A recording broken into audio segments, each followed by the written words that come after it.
Bueno, les damos la bienvenida al ciclo de conversatorios Hermanos en María, que busca profundizar la experiencia en ser hijos e hijas de una misma madre.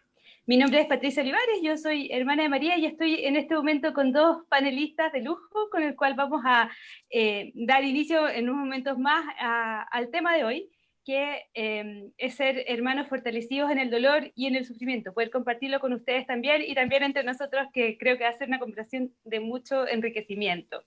Los quiero invitar también a nuestros dos panelistas que después se van a presentar a rezar la oración inicial del mes de María, ya que estamos en este mes precioso de nuestra Madre. Entonces partimos en el nombre del Padre, del Hijo, del Espíritu Santo. Amén. Oh María, durante el bello mes que te está consagrado, todo resuena con tu nombre y alabanza. Tu santuario resplandece con nuevo brillo y nuestras manos te han elevado un trono de gracia y de amor, desde donde presides nuestras fiestas y escuchas nuestras oraciones y votos. Para honrarte hemos esparcido frescas flores a tus pies y adornado tu frente con guirnaldas y coronas. Mas, oh María, no te das por satisfecha con estos homenajes. Hay flores cuya frescura y lozanía jamás pasan, y coronas que no se marchitan. Estas son las que tú esperas de tus hijos, porque el más hermoso adorno de una madre es la piedad de sus hijos, y la más bella corona que pueden depositar a sus pies es la de sus virtudes. Sí, los lirios que tú nos pides son la inocencia de nuestros corazones. Nos esforzaremos, pues, durante el curso de este mes consagrado a tu gloria, oh Virgen Santa, en conservar nuestras almas puras y sin mancha, y en separar de nuestros pensamientos, deseos y miradas, aún la sombra misma del mal. La rosa cuyo brillo agrada a tus ojos es la caridad, el amor a Dios y a nuestros hermanos. Nos amaremos, pues, los unos a los otros, como hijos de una misma familia cuya madre eres, viviendo todos en la dulzura de una concordia fraternal. En este mes bendito procuraremos cultivar en nuestros corazones la humildad, modesta flor que te es tan querida, y con tu auxilio llegaremos a ser puros, humildes, caritativos, pacientes y esperanzados. Oh María, haz producir en el fondo de nuestros corazones todas estas amables virtudes, que ellas broten, florezcan y den al fin frutos de gracia, para poder ser algún día dignos hijos de la más santa y de la mejor de las madres. Amén. Bueno, yo creo que estamos en la mejor de las condiciones entonces para poder partir este conversatorio. Como les comentaba, mi nombre es Patricia Olivares, yo soy hermana de María de Schoenstatt, soy médico y trabajo en el Hospital Sotero del Río. Soy paliativista además, donde también atiendo pacientes ahí, siempre hospitalizados. Y quería darles también la palabra a Héctor Cabezas y a Gabriel Montesino. Gabriel es abogado, espero que se presente el mismo, y Héctor Cabezas es médico. No sé cuál de los dos quisiera partir presentándose. Gabriel. Hola, muchas gracias por la invitación. Mi nombre es Gabriel Montesino. Efectivamente, estoy casado primero, tengo desde hace muchos años, 38 años de matrimonio, tengo 6 hijos, una nieta, gracias a Dios, y provengo de una familia súper numerosa. Mis hermanos son 8, por lo tanto, entre parientes, sobrinos, las mujeres de mis sobrinos, los hijos de mis sobrinos, etc., somos unos 100 más o menos, un poquito más de 100 familias. Y efectivamente estudié en la Universidad Católica, donde además hago clases en la Facultad de Derecho de la universidad, y pertenezco a un grupo del movimiento Schoenstatt que es la Federación de Hombres. Ahí tenemos, la Federación de Hombres tiene algunos cursos y se definen en comunidades, son cursos, y yo participo en el curso más antiguo de la Federación de Hombres, el que fundó junto a otro curso esta federación. Y tengo el privilegio de ser el jefe de mi curso, en verdad. Somos 9 y nos conocemos con los miembros de mi curso de hace muchos años, desde hace más o menos unos 40 años, desde la juventud universitaria. Así es que llevamos mucho tiempo en esta cosa. Les contaré más adelante otras cosas más. Eso. Muchas gracias, Gabriel.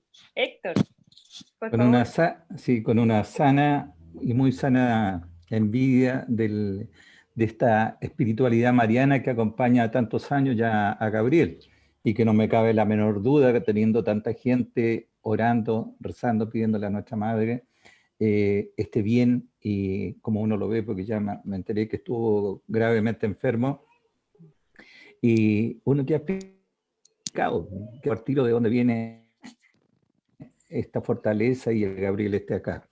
Bueno, les cuento yo, a diferencia de Gabriel, son de una familia pequeña, mi mujer y 3 hijos.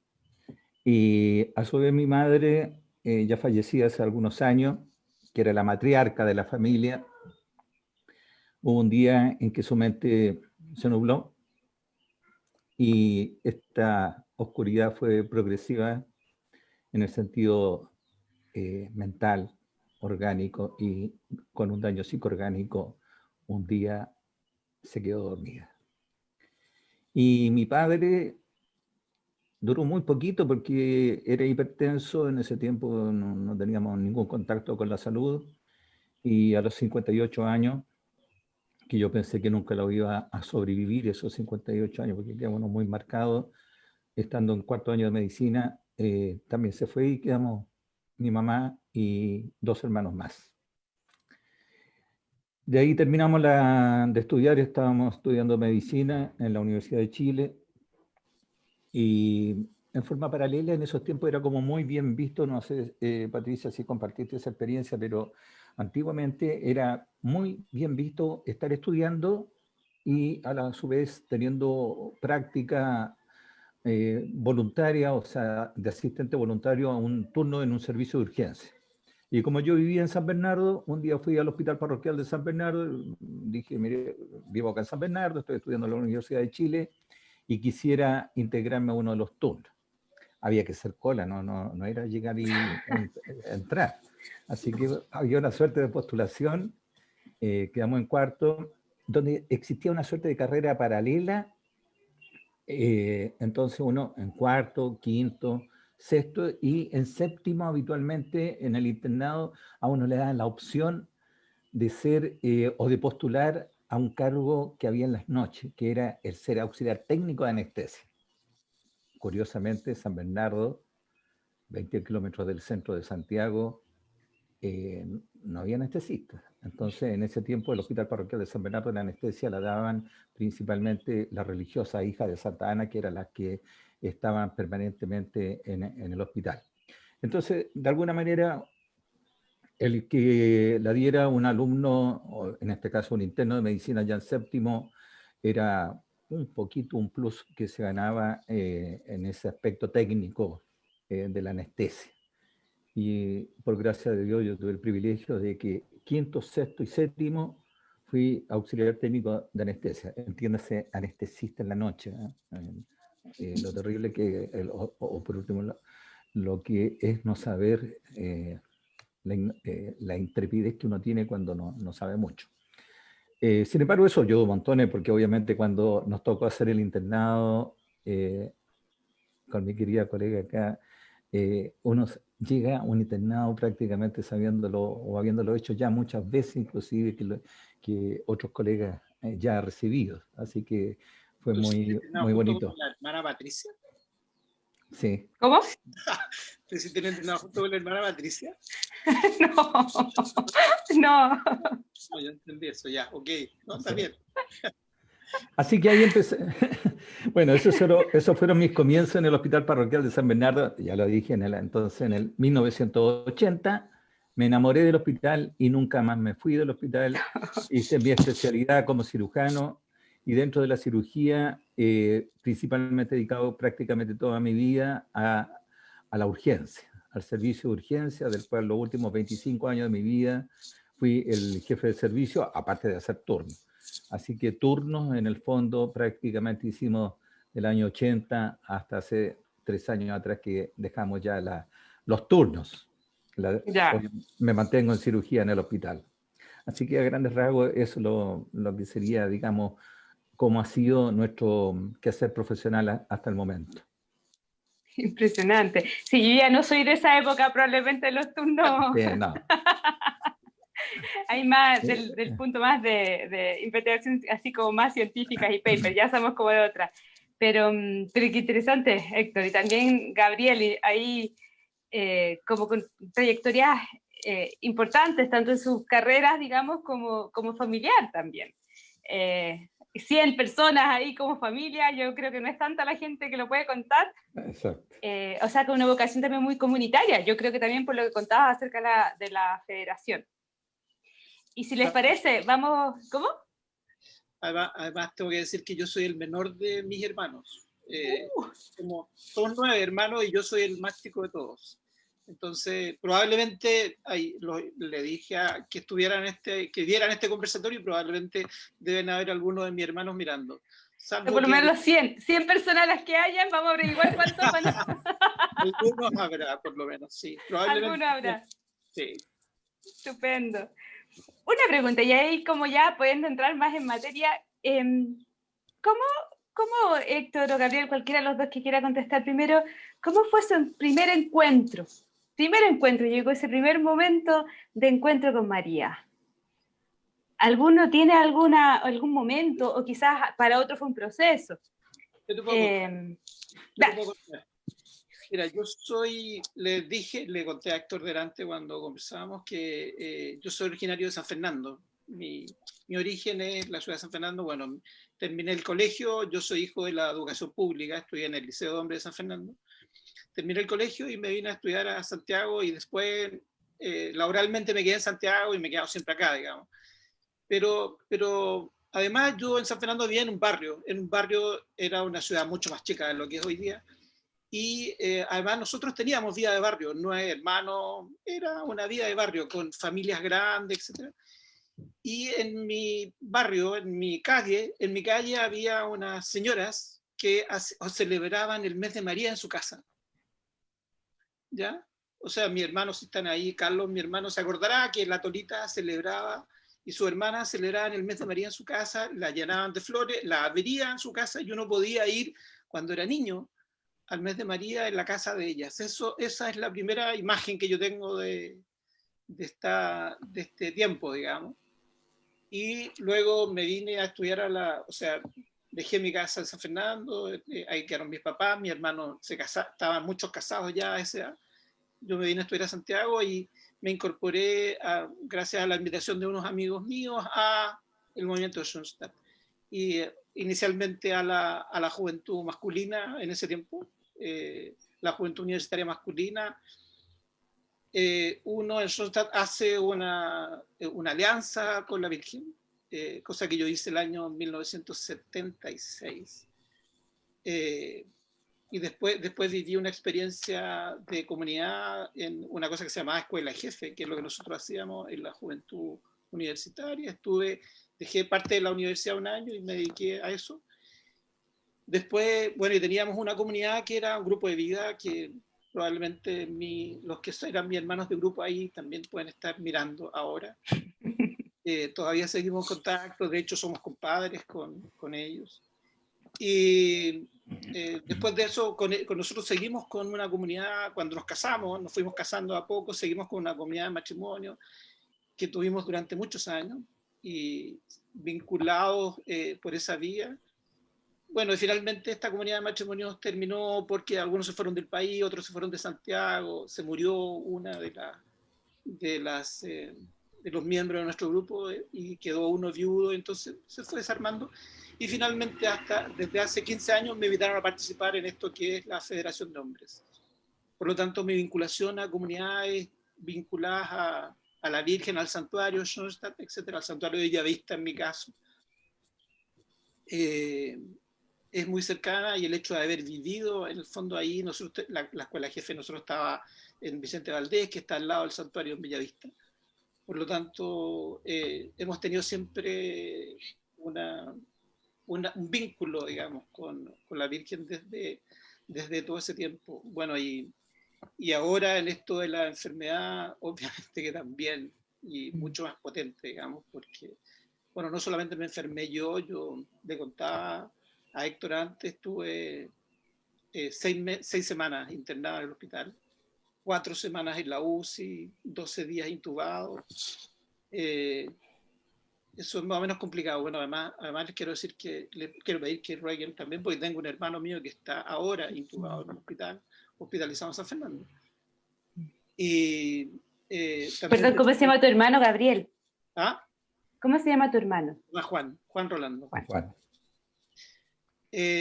Y bueno, aquí en mi casa se enfermó además una hija mía, mi hija más chica, la hija más chica tiene 20 años, y mi señora también estuvieron aquí en mi casa. Gracias a Dios ellas no se hospitalizaron, digamos, pero estuvieron aquí en la casa en reposo, etc.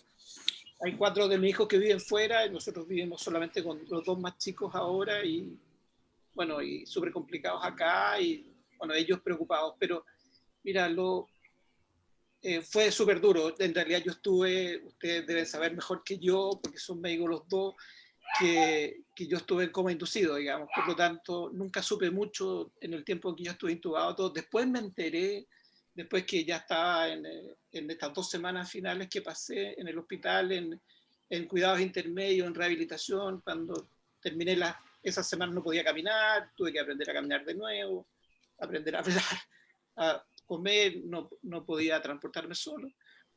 Bueno, y en esas 2 semanas me enteré que de los intubados solo sobrevive el 50%. Entonces, obviamente yo puedo considerarme un sobreviviente de eso, del COVID, digamos. Esta barba es la que me conseguí en el hospital mientras estaba ahí, y no me la corté porque mi hija me dijo: papá, no te cortes la barba, yo te quiero ver con barba. Y bueno, además como símbolo de la sobrevivencia me la dejé. Entonces, impresionante, Gabriel. No sé sí, pues impresionante. Qué increíble también como vas contando un poco esto de esta vivencia también con María, que te ha acompañado durante mucho, mucho tiempo, en realidad, y también además con este añadido de lo comunitario, ¿no? Como un poco en torno a ella, un poco ella congregando. No sé, Héctor, si también quisieras contarnos un poco de ese primer encuentro. Probablemente a lo mejor un poco más hogareño, más a la antigua, es mucho más antiguo que todos ustedes, ni que decir de ti. Pero los primeros recuerdos marianos que uno tiene me transportan a Quilpué. Les decía que nací en San Fernando, pero a muy temprana edad, por motivos laborales de mi padre, nos fuimos a vivir a Quilpué. Y ahí empezamos a estudiar en el colegio San Agustín, un colegio pobre, pero de los curas agustinos. Y ahí vienen mis primeros recuerdos, los primeros cantos, el primer mes de María, de mano de otra madre que siempre está frecuente con nosotros, pues la mamá de uno. Entonces la mamá de uno es la primera iniciadora a María, por lo menos en mi caso. Y con mucha emoción recuerdo esos días, probablemente no... Siempre deficitario en lo material, pero muy enriquecido en lo espiritual, tanto así que podría estar vivo, tengo las imágenes, las fotos del mes de María en Quilpué, en esta capilla, iglesia de los padres agustinos, en el sector del Belloto, uno de los sectores de Quilpué. Así que mi primera experiencia, como te digo, de la mano de mi madre y por la mano de mi madre a las manos de María y con María a nuestro Señor. Y así fuimos creciendo, probablemente a veces más cercano, menos cercano, vamos a una variante, hasta los tiempos universitarios. Y después yo diría que la marca más fiel, o que empieza a cultivar con mayor razón, fue una vez recibido y haber seguido trabajando en el Hospital Parroquial de San Bernardo. El Hospital Parroquial de San Bernardo es el único hospital católico que hay en Chile en el momento. No hay otro hospital de iglesia. Obviamente están los hospitales y centros privados que tienen nombres santos o relacionados con, pero el único hospital dependiente de la Iglesia Católica en Chile actualmente es el Hospital Parroquial de San Bernardo. Y el Hospital Parroquial de San Bernardo, y permítame o denme un par de segundos porque estamos de cumpleaños, hace muy poquito estuvimos de cumpleaños, nosotros el día 13 de noviembre de 1897 abrió por primera vez en forma oficial sus puertas a la comunidad de aquella época de la villa de San Bernardo, no era ni la comuna ni la ciudad, no, la villa de San Bernardo. Y la villa de San Bernardo, fíjese que tenía una cosa muy bonita, porque se creía en ese tiempo que las brisas que bajaban en las tardes por el río Maipo, por el cajón del Maipo, sumado al humo de las locomotoras, que eran frecuentes. San Bernardo siempre fue una ciudad de paso ferrocarril y posteriormente tuvo una de las maestranzas ferroviarias más grandes de América. Y se creía en ese tiempo que el humo de las locomotoras, más estas brisas que descendían por el Maipo, eran buenas para el pulmón. Y como eran buenas para el pulmón, muchos dignatarios de la sociedad santiaguina, escritores, las primeras agrupaciones de escritores, de dignatarios de la política, inclusive dignatarios de la iglesia, tenían sus residencias, por así decirlo, de descanso en la villa de San Bernardo, porque era buena para el pulmón. Pero en esa época, la época era muy difícil para el hospital, o sea, para San Bernardo. Estamos hablando del 1890, habíamos terminado recientemente esta lucha fratricida contra Perú-Bolivia, o sea, teníamos todavía muchos pacientes secuelados de la Guerra del Pacífico. Y posteriormente una guerra más terrible aún, bueno, todas las guerras son terribles, pero es como la pelea de hermanos, o sea, la Revolución del 91, que causó una cantidad de muertos, pero increíble, y secuelados, pero espantosa. Y a eso hay que sumarle las epidemias que habían. Las epidemias han estado desde siempre, desde que el mundo es mundo. Entonces, en esa época también teníamos epidemias de cólera y otras más que diezmaban la población en una forma muy importante. Entonces, el obispo, don Joaquín Larraín Gandarilla, que tenía su residencia acá en San Bernardo, evidentemente que muchos de los menesterosos que habían, que ya les decía, ya de la guerra del 91, de la guerra del 79, etc., más toda esta gente que no tenía, pero ninguna posibilidad de accesar a lo que podríamos llamar un centro de salud en ese tiempo. Entonces, las únicas posibilidades eran el poder llegar a Santiago, no en Metrotren, en carreta, ¿no? Entonces, muchas veces lo que no conseguía la enfermedad lo conseguía el transporte en carreta. Y el viejecito, claro, en carreta llegaban, muchos morían en el trayecto. Entonces, la necesidad de un centro de salud era más que evidente. Y don Joaquín, con una visión muy grande, él fue cofundador de la Universidad Católica, con Monseñor Casanova. Entonces, tuvo esta visión de dotar a la villa de San Bernardo de un hospital. Entonces empezaron las primeras erogaciones, como siempre, todo esto no es que el billete esté ahí, sino que hay que conseguirlo por aquí, por allá, qué sé yo. Se compraron los primeros terrenos en una chacra. Ahora no hay tierra en San Bernardo, es puro cemento, pero no te digo hasta dónde. Entonces, pero en esos tiempos era un sector agrícola, la chacra Ducoy, y ahí se compraron los primeros, parte de los terrenos que actualmente ocupa el hospital de San Bernardo.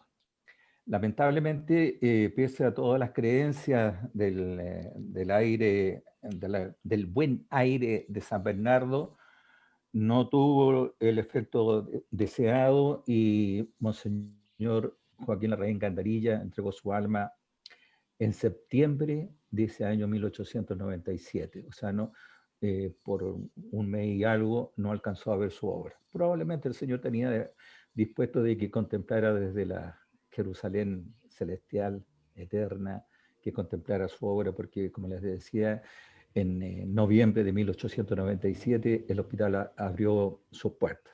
Ahí empieza una relación muy intensa con las hijas de San José Obrero.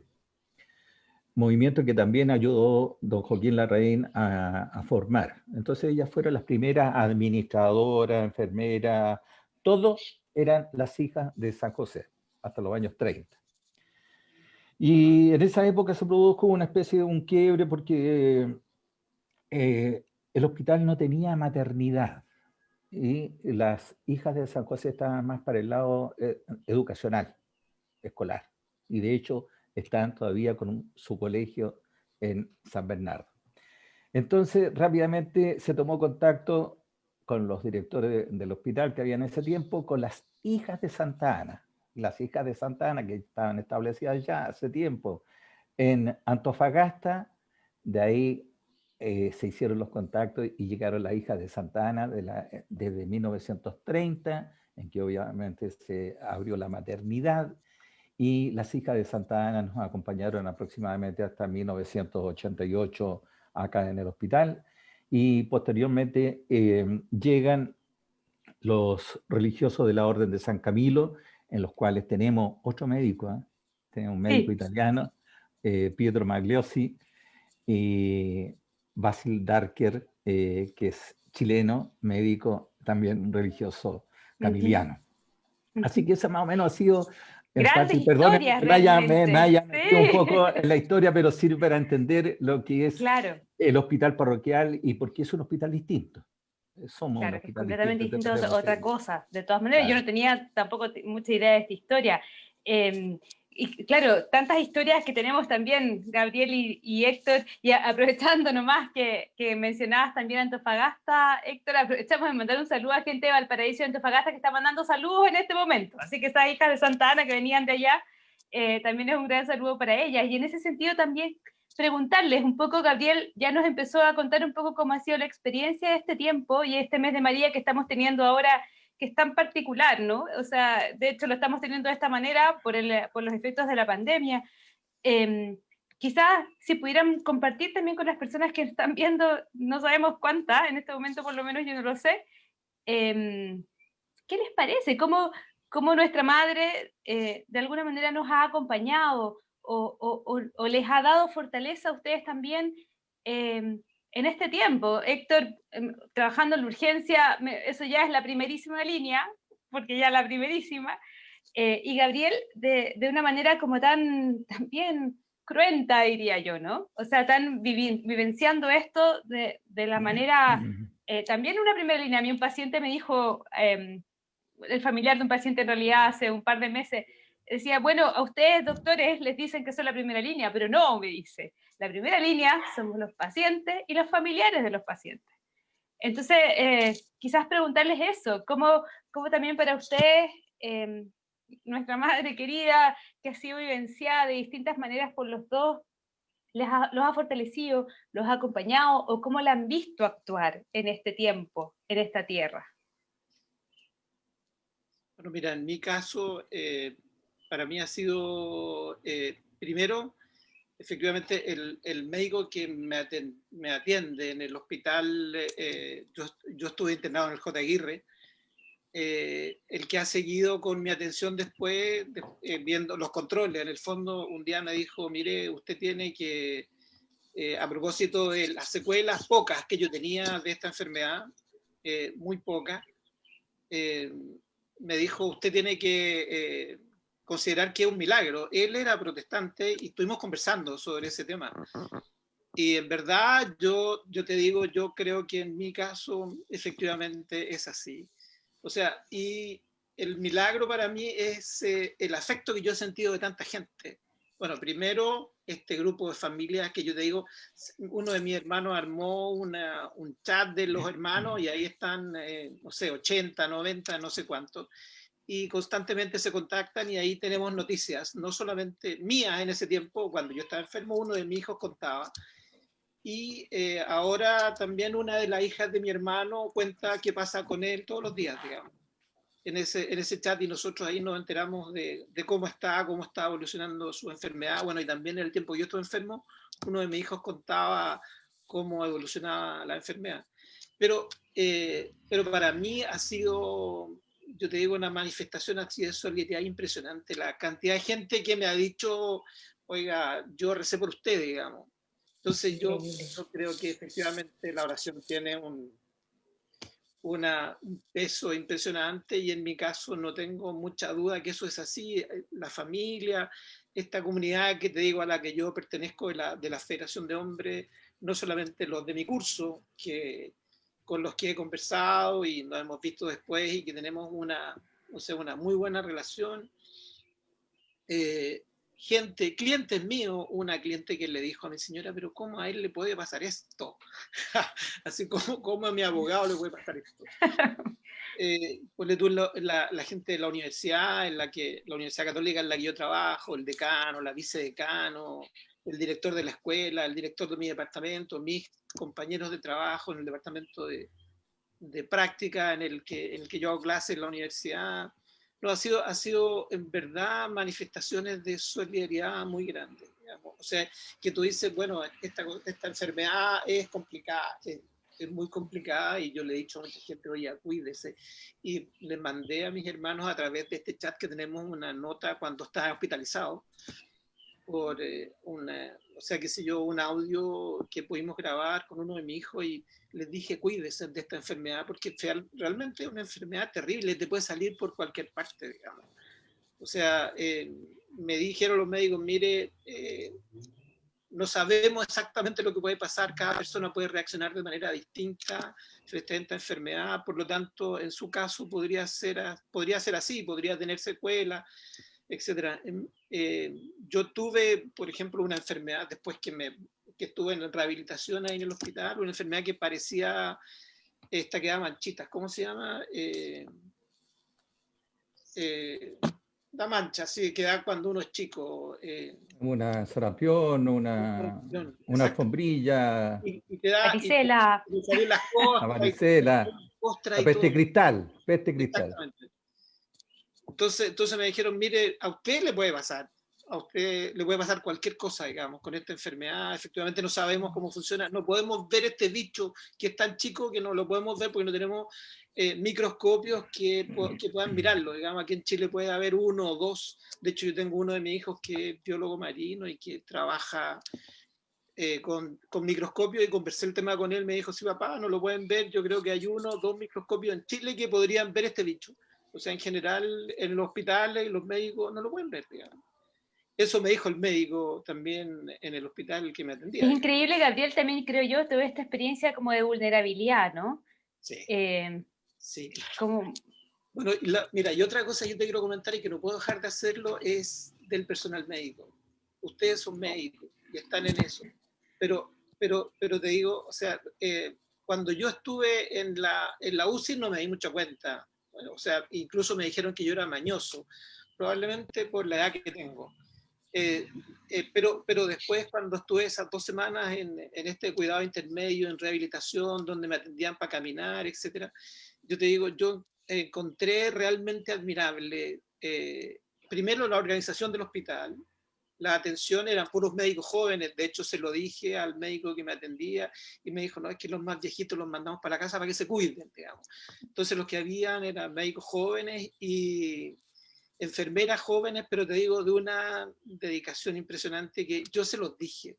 En el hospital le dije a la enfermera, la que me atendía, así le dije, oiga, ¿sabe qué? Me parece admirable su trabajo, esta dedicación que ustedes tienen y todo. Ella me lo agradeció porque me dijo que no mucha gente se los decía, digamos. Pero en mi caso yo se lo dije porque me parece que efectivamente es de una gran abnegación, de un gran trabajo, una cuestión difícil, complicada y peligrosa, tengo que decirlo, porque se pueden enfermar. De hecho, Héctor, no sé cómo te contagiaste tú, pero efectivamente, bueno, yo te digo, esa es una área que me parece súper interesante y que de todas maneras yo destacaría, junto con toda esta otra cosa que me pasó después, que amigos, por tú, que me llamaban por teléfono y me decían cosas así como impresionantes. O sea, me ha impresionado mucho en el fondo que la gente te manifieste su afecto, y a propósito de esto. Entonces yo digo, lástima que tengo que pasar por todo esto para que la gente te diga que te quiere. pero efectivamente en esa parte sí ha sido muy hermoso después de todo, el que efectivamente tú sientas el afecto de tanta gente, bueno, y de mi familia, de este grupo, ¿para qué decirlo? O sea, y bueno. Impresionante, Gabriel, qué lindo. Y Héctor, desde la otra vereda. Sí, de la otra vereda, la verdad que se vivió muy difícil. El Hospital Parroquial de San Bernardo, bueno, uno habla con mucho cariño de él, es más que la casa donde uno se gana el pan, ¿no? Es mucho más que eso.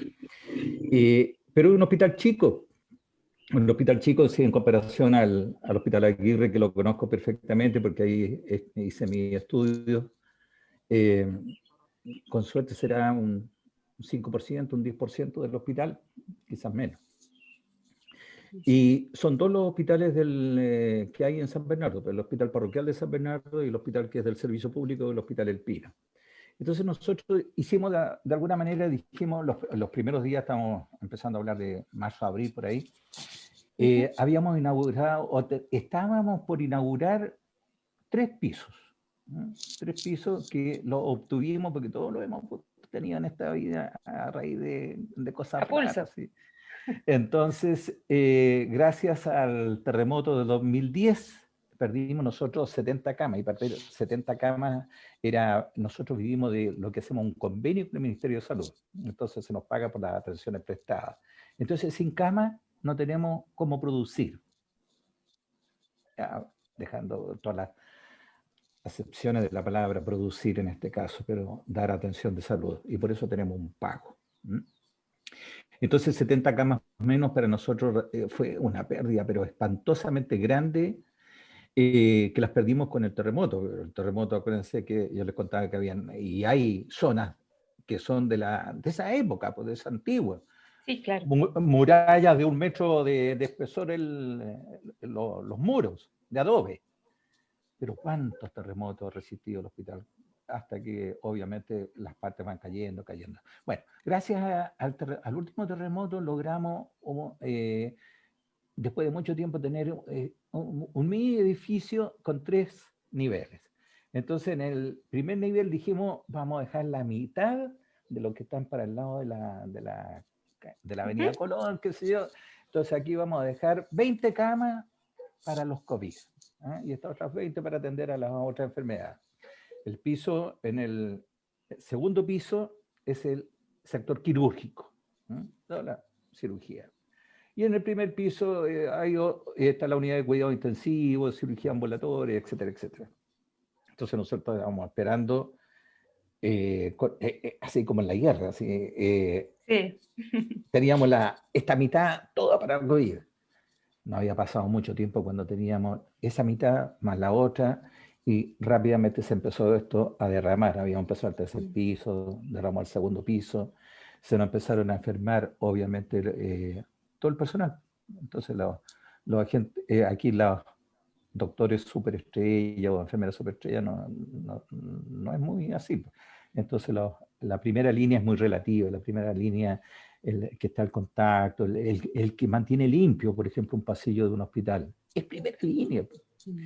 Es el administrador que tiene que disponer de los recursos cuando no hay recursos, primera línea.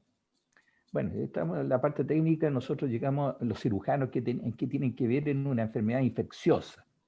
Empezamos a atender los cirujanos en nuestro equipo, en nuestro sector, en nuestro segundo piso. Y pese a todas las precauciones que uno toma, los elementos de protección personal, etcétera, etcétera, al principio era, digamos, se vestía como astronauta para atender a los pacientes, pero aún así era tal la sobrecarga viral, probablemente estoy hablando de la última semana de mayo, primera de junio y la primera quincena de junio, cuando esta ola se vino, pero así como un verdadero tsunami en nuestro sector, que ya había ocurrido en otros sectores del país. Y fue así que rápidamente empezamos a atender, los cirujanos atendíamos esto, bueno, y caímos, empezamos a sentirnos mal.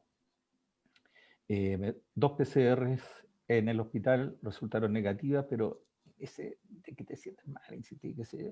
Entonces me tomé un escáner, y en el escáner salían, pero las imágenes categóricas eran muy compatibles con COVID, y tenía compañeros que trabajan en la alemana, que fueron compañeros de promoción y que estaban en la unidad de cuidado intensivo, qué sé yo.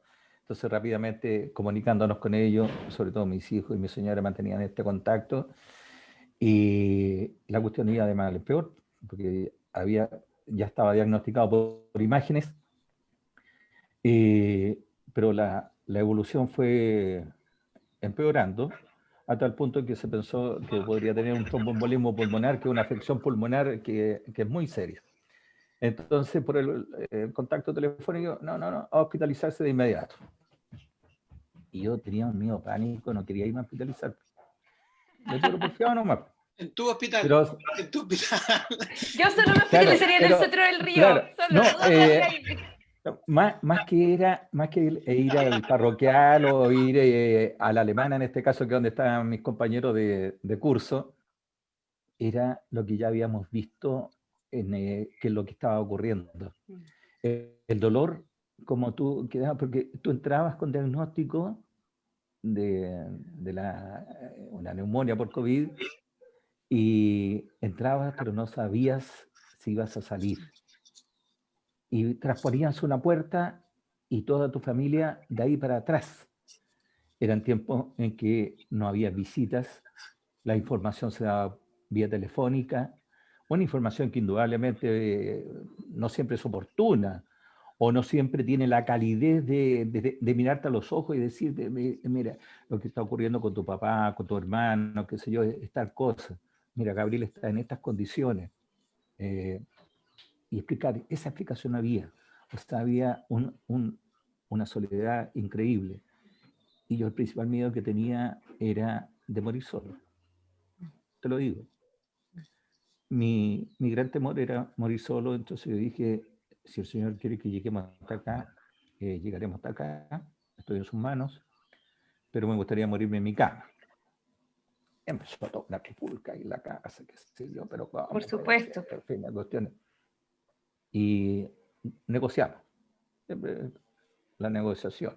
Entonces la negociación consistió en que en vez de partir a las 12 de la noche para allá, que era lo que estaba previsto, dije a las 8. Ya, después negociamos hasta las 6 de la mañana, ya a las 6 de la mañana partimos, y en ese momento llamé a Pietro. Y le conté a Pietro, me voy a hospitalizar. Si tienes la caridad de venir a darme los sacramentos. Porque como te digo, uno sabía que entraba, trasponía la puerta, pero... Y Pietro tuvo la caridad de venir a la casa y me fui confesado, ¿no? Me fui confesado, me dio la absolución de tantos y tantos pecados, y pasaron piolitas, y en esas condiciones nos fuimos.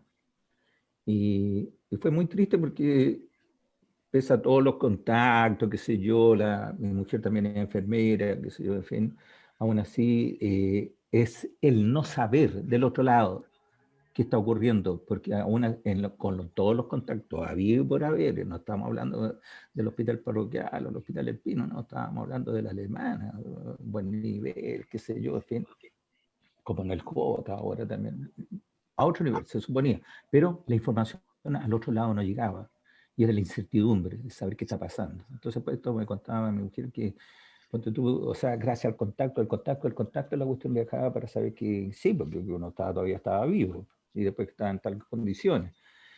Y cómo fueron pasando los días, y cómo te empezaste a firmar, tampoco tenía el auxilio espiritual de tener que te visitara un capellán. Entonces hacíamos todo este contacto vía telefónica, ¿no? Entonces hice por WhatsApp, lo único, menos mal que no alcancé, gracias a Dios, no tuve la gravedad que tuvo Gabriel y podíamos mantener el contacto vía celular con el resto del mundo. Hasta que empezamos poco a poco a sobreponernos y a salir adelante, porque después uno se emociona mucho. Me imagino que a Gabriel también le pasó cuando sale. Entonces te dice, están naciendo de nuevo en el fondo. Y lo primero que es dar gracias al Señor por este mérito inmerecido de estar. Y en nuestro caso, Gabriel, Pati, era volver a la brevedad posible, porque si nosotros estábamos mal, yo estaba mal, imagínate cómo cayó en ese momento, cayó el director, el subdirector estaba también, o sea, estábamos todos liquidados, entonces estaba acéfalo prácticamente, a cargo de la parte de la gerencia general y los demás gerentes, a cargo de la parte clínica, porque la parte había hecho, pero estrago en la enfermera. Evidentemente el personal se va agotando, se va cansando, se va enfermando, no tienes con qué reponer, porque por ahí decía, sí, no, vamos a abrir 20 camas o vamos a abrir 50 camas, ¿y con quién las va a atender? O sea, ya no era problema de que te trajeran 100 ventiladores de China o no sé de dónde, requisados de qué parte. Era como, sí, pero ¿quién te lo hace funcionar? Poner un ventilador no es apretar un botoncito, ¿cierto, Patricia? No es apretar un botoncito, ya el paciente empieza a ventilar por sí solo, qué sé yo. No, requiere un aparataje no solamente técnico, de equipamiento, sino que de personal. Y de todo tipo de personal, porque si no tiene la enfermera, no tiene el médico, no tiene las TENS, el personal de servicio, el transportar las cosas, qué sé yo, todo se hace poco, todo se hizo extraordinariamente poco. Tanto es así que los hospitales empezaban a sucumbir. O sea, nosotros en algún momento el que colapsó, pero de lleno, fue el Hospital Barros Luco. Entonces nosotros empezamos a recibir gente del Hospital Barros Luco, del Hospital El Pino, y obviamente todos nos empezábamos a rebalsar, disculpen la expresión, y no dábamos, hubo tiempo que no dimos abasto. Ahora, ¿qué significó para nosotros? Esto significó una cantidad, una mortalidad importante de gente. Y es un duelo que mucha gente todavía no lo ha podido tener. Porque eso es interesante también, Héctor. Yo pensaba también, yo también trabajo en el hospital en el Centro del Río, un hospital más grande, claramente pero pensando un poco también lo que comentabas tú, Héctor, y también Gabriel, como contarles, nosotros en el Centro del Río nos empezó a pasar esto también, ¿no? A todos nos empezó a pasar esto y parecía que venía un tsunami encima nuestro. Yo hice turnos en la UCI, en todos lados, digamos, porque me enfermé, pero fue mucho más leve que en ustedes, pero una cosa impresionante que pudimos armar nosotros en nuestro equipo, y por eso también me impresiona por lo de la solidaridad de la que hablaba Gabriel también, y por lo que tú dices, Héctor, que se nota que ahí estábamos todos dando todo lo posible, todo de nuestra parte. Pudimos hablar un plan en que metimos a los psiquiatras y a todos los que estaban un poco en el área también como ambulatoria. El Centro del Río es enorme, o sea, nosotros pasamos de 18 camas de UCI a 100 camas de UCI en la reconversión de camas. Pasamos de 70 camas básicas en medicina a 120 camas básicas. El intermedio pasó a ser 60 camas de intermedio. Fue una cosa impresionante. Y en ese sentido también el personal, claro que, por ejemplo, teníamos los anestesistas atendiendo UCI en los pabellones, pero los anestesistas no están acostumbrados a hablar y a dar malas noticias. Entonces empezaron a caer también del punto de vista emocional. Me acuerdo perfecto algunos ahí llorando, así como, yo no sé decirle a otras personas que se murió su familiar o que va mal su familiar. Los becados, que en fondo están recién partiendo, empezaron también a colapsar emocionalmente. Entonces pudimos armar, y eso fue muy impresionante, un plan de apoyo también con los psiquiatras, con los psicólogos, pero sobre todo lo que pudimos y que yo creo que contuvo mucho al personal, pero no solo al personal, sino a los pacientes y a la familia, es que pudimos armar pequeñas visitas de los familiares y hicimos todo lo posible, nos conseguimos también elementos de protección personal para que pudieran los pacientes que iban a fallecer, pudieran fallecer con su familia al lado. Hicimos incluso rituales de despedida en el hospital, con ayuda de los psicólogos, o sea, como verdad, tuvimos un familiar despidiéndose de su suegro, cantando un tango por una cabeza, llevó incluso un micrófono con un parlante. Entonces también ese trabajo, cuando las personas, nosotros mismos como equipo, todos, pudimos empezar también a sentirlo más humanamente, en este mismo sentido en el que tú hablas, Héctor, también a nosotros empezó a bajar también un poco la tensión, o sea, de que podemos hacer algo y esto no es absolutamente espantoso y absolutamente terrible, sino que hay algo también humano ahí. Y yo en ese tiempo recuerdo que bueno, yo voy todos los días, tengo la gracia de ir todos los días al santuario porque soy hermana de María y poder mirar a la Virgen ahí, y recordaba esta imagen de la Virgen yendo a ver a su prima Santa Isabel. No estaba pensando en la imagen de la Virgen al pie de la cruz, ¿eh? Fue curioso a pesar de todo. Y es porque cada uno de nosotros, yo creo que también de alguna manera, tú Héctor y también Gabriel, estamos haciendo todo lo que podemos y nos sentimos un poco llamados a ir, recorrer las colinas que están de repente unas distancias que no existen. Yo también, en lo que decía Gabriel, qué increíble cómo uno recibe tanto cariño de parte de otras personas, qué increíble que tengan que pasar estas cosas para que uno pueda decirle a otro que lo quiere, o que lo perdone, o que, ¿sí? Y yo pienso que también eso, la Virgen fue rápida, rauda, audaz, en recorrer esas distancias para ir en ayuda de otros. Y creo que eso, por lo menos a mí, es una de las cosas que más me ha regalado. Y al escucharlos a ustedes, me pasa eso. Cómo uno recorre esas distancias que antes tal vez ni siquiera hubiera pensado en recorrer, para ir en ayuda, pero también para amar a los que tenemos alrededor. Eso es algo que me ha dado mucha vuelta en este tiempo, y escuchándolos también me pasa eso, ¿no? No sé si tiene algún sentido también para usted. Yo te digo, hermana, después que yo volví a mi casa, una de las primeras cosas que hice fue renovar mi promesa matrimonial con mi señora. O sea, después de 38 años de matrimonio, le dije, ¿sabes qué? Me quiero casar de nuevo, digamos.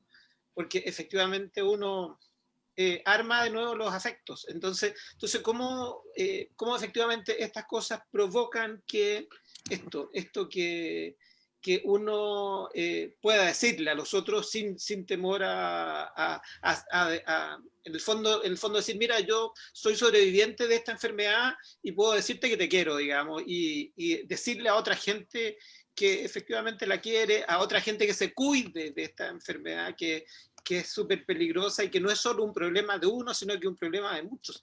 Yo te digo, yo era particularmente irresponsable antes de enfermarme, y siento que efectivamente tú de pronto no sientes que es responsabilidad para todos.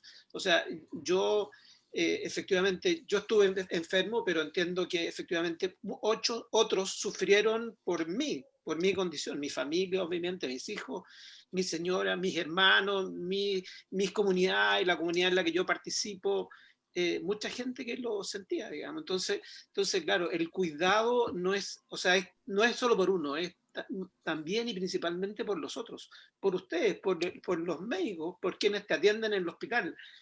Mira, en el hospital yo escuché una conversación de un médico cuando ya estaba en esta etapa de que ya entendía, digamos, podía entender en la UCI, no entendí nunca nada. Yo entré a mediados de mayo y un día me dijeron, ¿sabe cuánto estamos hoy día? Yo le dije, no tengo idea. Estamos a 5 de junio, habían pasado 20 días en que yo había estado sin saber qué pasaba, digamos. Entonces, en un momento escuché una conversación y habían extendido mucha la cantidad de camas en el hospital, y escuché que el médico le dijo al otro, mira, hay 6 internos que no son COVID en el hospital. Y el hospital estaba lleno y estaban agrandando, o sea, toda la parte que era administración del hospital le pusieron con camas, digamos. Entonces el hospital estaba lleno de enfermos de COVID por todos lados. Entonces no era una cosa, o sea, y que realmente hay gente que no tome conciencia de que efectivamente es una enfermedad complicada, digamos. Sobre todo ahora entiendo, para cierto tipo de gente hay algunos que a lo mejor no les va a pasar mucho, pero igual van a contagiar a otros que sí les va a pasar. Entonces, de pronto eso de tener responsabilidad social, no solo porque uno se puede enfermar, sino por los que sufren por uno, pero además por aquellos que uno puede contagiar. Entonces... Así es. Es impresionante también. Yo creo que ya estamos casi en la hora y quisiera pedirles a cada uno de ustedes también quizás que pudieran dar un pequeño mensaje, nos quedan como 5 minutos, un pequeño mensaje en este sentido, y también en el sentido de este mes de María, a las personas que nos están escuchando, un poco después de esta conversación, de lo que les ha tocado vivir, ¿qué les dirían cómo vivir este mes de María? Si tuvieran que decirle un pequeño consejo de vivir este mes de María especial, todavía en pandemia, sabiendo lo que nos viene por delante, que tampoco es que vaya a ser muy distinto. La situación puede ser de suyo difícil. Uno ve la experiencia de Europa. Uno podría explicarse, sí, no, que los italianos son más al lote, los españoles también son al lote, en fin, los franceses un poco menos, pero uno ve los alemanes y el estrago igual, y qué sé yo.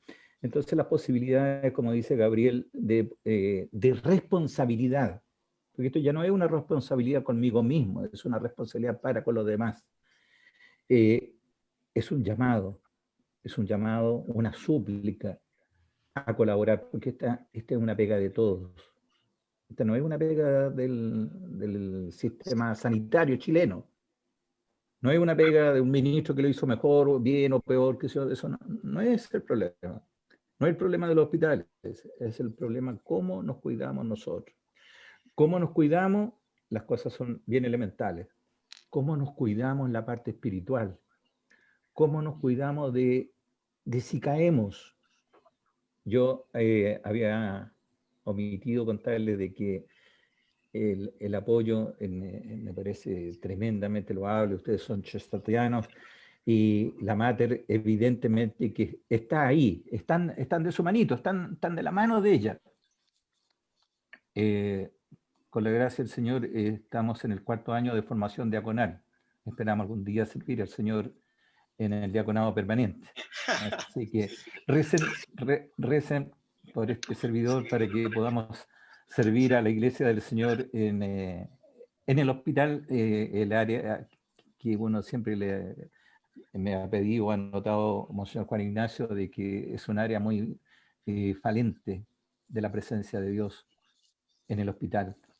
Entonces no basta con decirnos hospital parroquial, por ejemplo, sino que tenemos que ser un poco más parroquiales, un poco más iglesia nosotros mismos.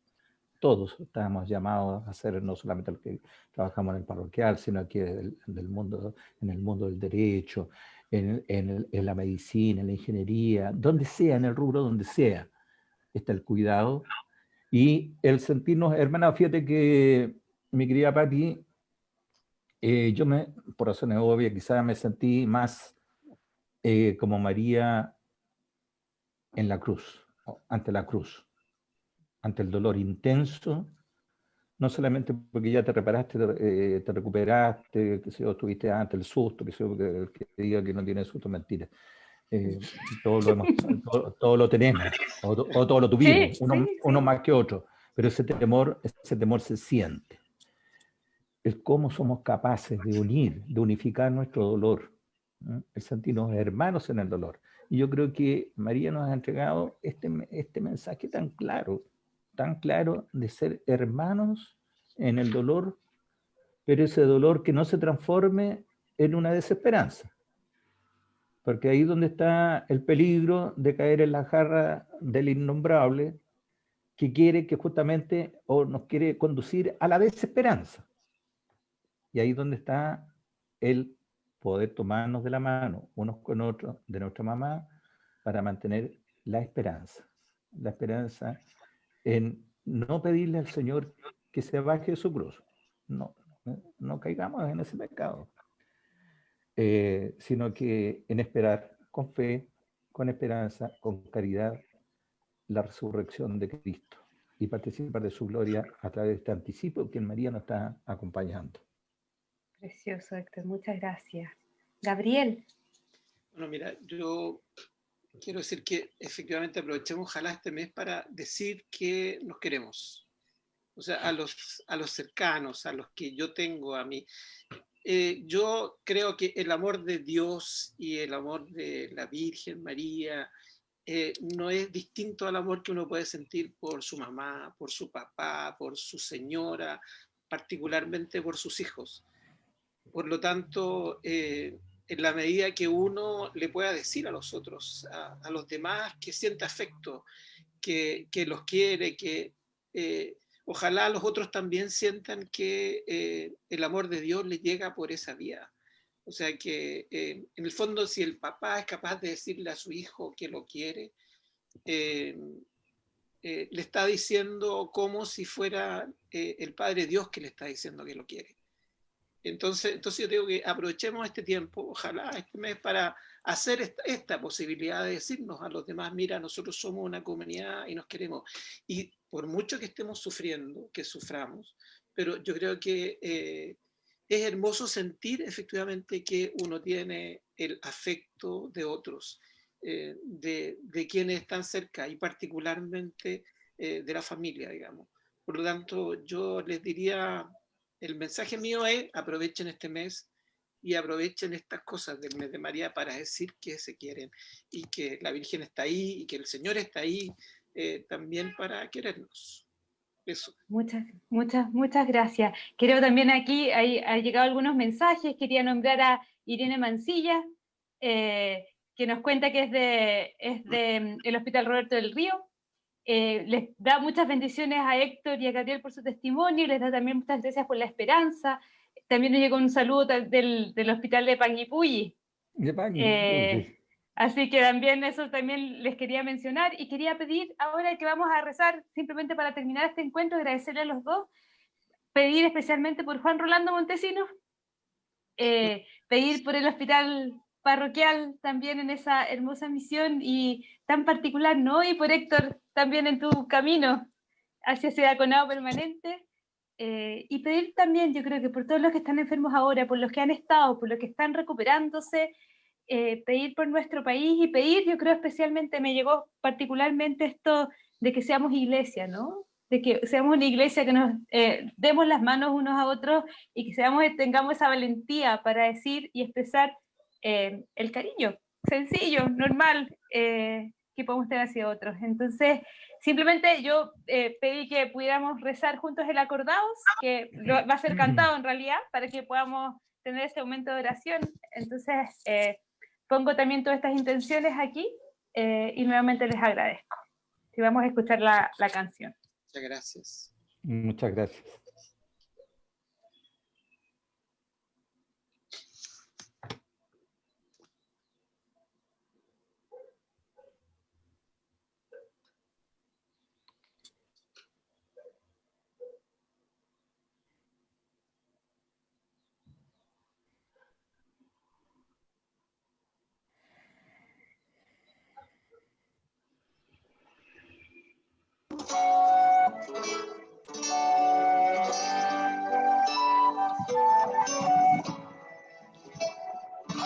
Acordamos, piadosa María, que jamás he oído decir que ninguno que acude a vos haya sido desamparado.